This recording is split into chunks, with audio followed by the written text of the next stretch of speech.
Allô? Bonjour mon amour. Moi aussi tu me manques. Nam naa la de.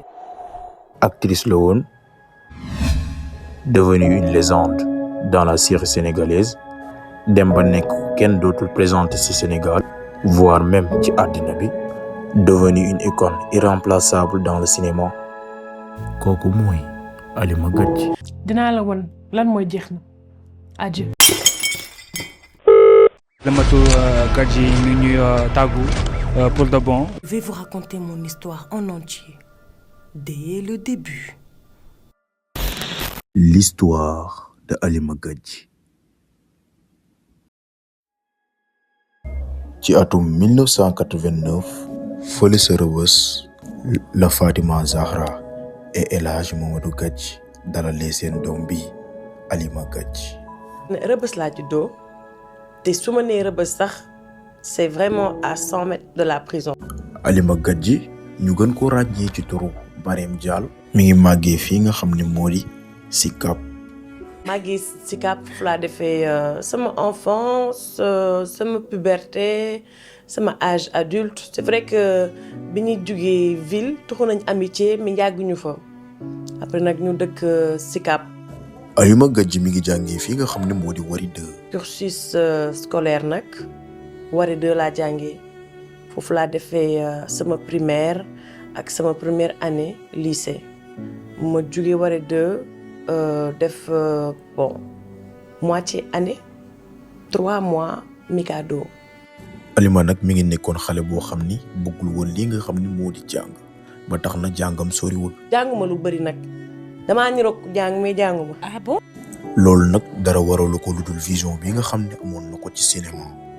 Halima mii nag métis la ba tax na papaam bi nga xam ne moo di El Hadji Mamadou Gadji nekk sénégalaise, yaayam mii di Fatimata Zahra nekkoon de nationalité marocaine algérienne ba tax na kii di Halima Gadji culture yaayam la gën a jël que culture papaam. Je viens d'une grande famille, autant du côté de mon père que de ma mère, mais ci sama yaay laa yaroo. wax dëgg yàlla man culture maghrébienne laa gën a xam que culture sénégalaise. Même si Sénégal laa juddoo laa màggee mais bon sama parents yi bi ñuy tàggantoo seen biir côté sama yaay laa gën a jël. foofu laa gën a xam foofu laa gën a miin ba tax na sax Darija laa gën a dégg que wolof. Halimatu Gadji nag dund na lépp lu nga xam ni moo di métit te kenn tegu ko ku dul société bi. dund naa harcèlement dund naa violence agression sexuelle intimidation ñi ma mag. mais may fayet rek parfois ma ñibbi am lu ma métti sama xol. Halima Gadji nag am na vécu bu atroce ba tax na handicapam bii di bégément naroon na bokk ci li nga xam ni moo ko naroon yàqal li nga xam ni moo di rêvam ngir nekk artiste dans le monde du cinéma. mais daanuñu ma woon jël ndax sama handicap donc la plupart du temps dañu ma doon wax waa rafet na mais milieu bi boo ci bëggee nekk faaw nga wax te yow mënoo wax genre wax yooyu noonu nag daf ma doon métti mais bàyyiwuma. mais nag gars yi Halima laata muy plongé wu carrément dans le monde du cinéma elle est tombée enceinte à l'âge de 20 ans. Moi à 20 ans j'ouvre la porte mais j'ouvre avec une grossesse. J'ai jamais été mariée rusuma ko wax jamais été mariée mais bi ma amee grossesse samay 20 ans nekk na lu tiis ci man. parce que dafa mel ni dama teg gàcce sama waa kër sama yaay takkoon naa samay bagages yi daw kañ Kader moo ma téye. loolu plongé woon na ko dans la solitude ba Halima décidé génn seen kër ndax jàppoon na ni daa teg gàcce ay waajuram. ci grossesse boobu nag la amee doomam bi di wuyoo ci turu Andrabia. bi loolu weesoo nag Halima daa parewaat remettre sa vie en question xam ni que cinéma la bëgg. jug foncé pour def ko.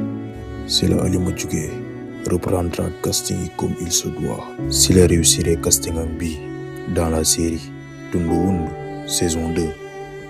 Tundu Wundu nekk première série bi nga xam ni Halima Gadji seen na si incarné rôle secrétaire d'un agent de policier. waaye série boobu taxul mu exploser mais taxul aussi mu bàyyi ba tax na muy continuer di boucler casting yi ak publicité yi ci la ko agence de production bii di Marodi TV daal di koy contacter pour mu ñëw def casting ci lay décrocher rôle bi ko nar a perceloo muy Marème Dial dans la série Maîtresse d'un homme marié. mooy kii ñëfee ki gëm boppam romb na la du la xaar de moom day tabax àddinam yow te foogee ni mu ngi yaar mën na am bëgg-bëggam moom lay topp mën na am bëgg-bëggam moom lay topp. Alima Gadji nag elle a réussi la série Maîtresse d'un homme marié pour le rôle de Marème Dial, la maîtresse d'un homme marié. damaa siiw nag ñànk maa xam sax wóorul. yow jëm daa xëy nga gont nekke amoo ko. waaye nag série bii mooy doon pire cauchemar Alima Gadji. série bi nag moo percel ki nga xam ne moo di Marème Dial ñu gën ko xam ci turu Alima Gadji. li tax nag ma di leen série bii mooy doon pire cauchemar Alima Gadji c'est parce que bi saison 2 Maîtresse d'un homme marié jeexee ci la Alima décidé bàyyiwul nag parce que da koo neex dafa bàyyi parce que condition de tournage yi moo demoon ba arrangé du ko ba tax na saison 3 Maîtresse d'un homme marié gisuñu ci kii di Marème Dial ba tax na société bi commencé ko pointer le doigt mu commencé jot ay critiques venant de la société maanaam ñi nga xam ne ñoo taxawoon ne dañ ko bëgg. gis naa di dawal rond-point bii nii rond-point CBAO bii nii waa ji moo ma tooñ de ma ne ko mais li nga def di fu nit mu ne ma anik dof ak dawal oto. ba loolu andil ko ay trauma ba mu def sa première crise de dépression publiquement ba tax mu yee ay souvenirs yu atroce yi mu daan dund en état jeune. déjà ba ma nekkee xale ba may gën a nekk tuuti tànk j'ai subi des attouchements.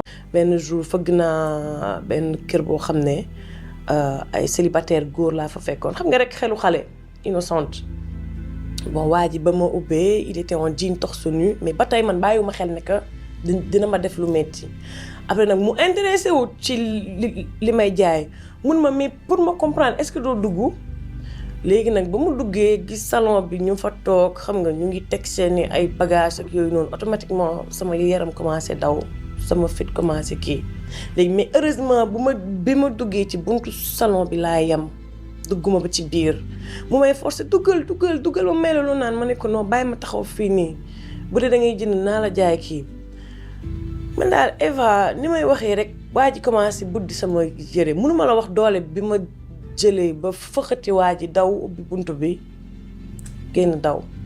durant moment dépression bi nag elle était perdue ba tax na da daan def ay vidéo yoo xam ne àndul ak xelam ba tax na mu ci daan wax des mots déplacés te lépp société bi ak critique yi amaloon ci deram moo ko waral. Je suis harcelée par rapport à mon bègue et par rapport à ma dyslexie que c'est justement ça qui a créé ma maladie mentale. Mais je ne suis pas née malade.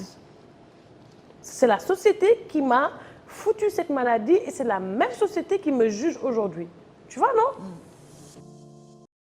Alima s'est battue contre sa maladie et elle s'est relevée pour poursuivre ses rêves.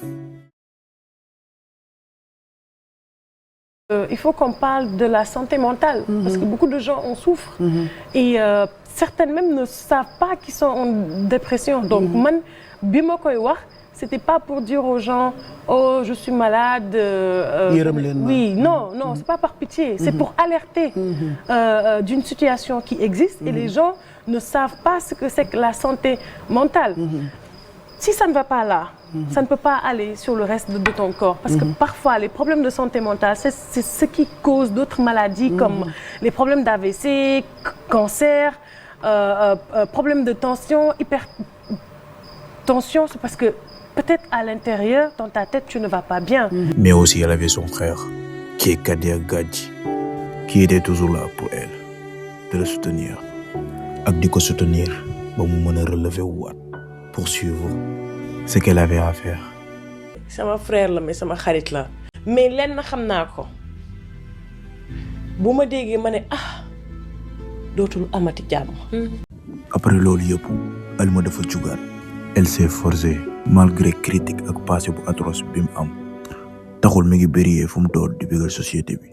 ba tax na defal na sa deuxième apparition malgré li xew ci passé bi yëpp dans la série BTBT saison 2. man la Degen Sow di maglu Amadou Sow. dëgg la. di lawbe ci ndey di lawbe ci baay ñu naan lawbe ci mbir ak saana baana.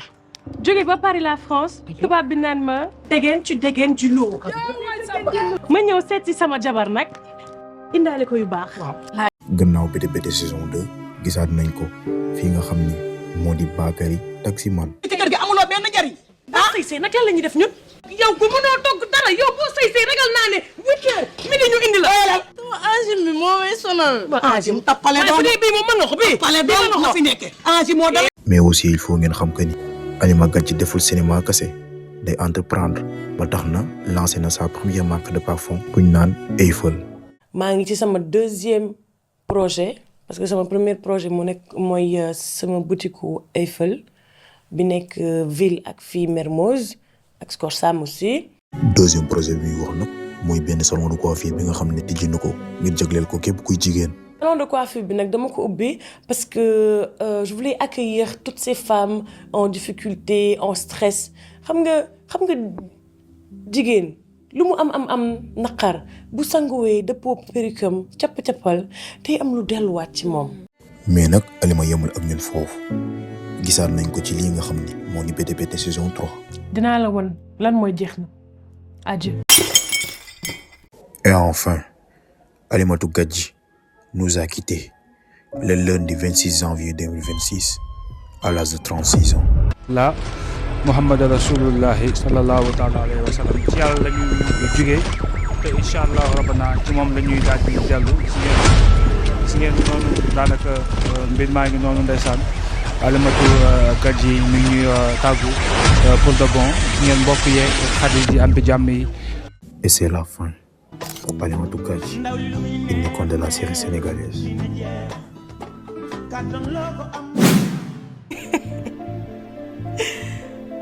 gis ngeen àdduna jarul daw bay daanu dëgg njëkk te dëggee mucc.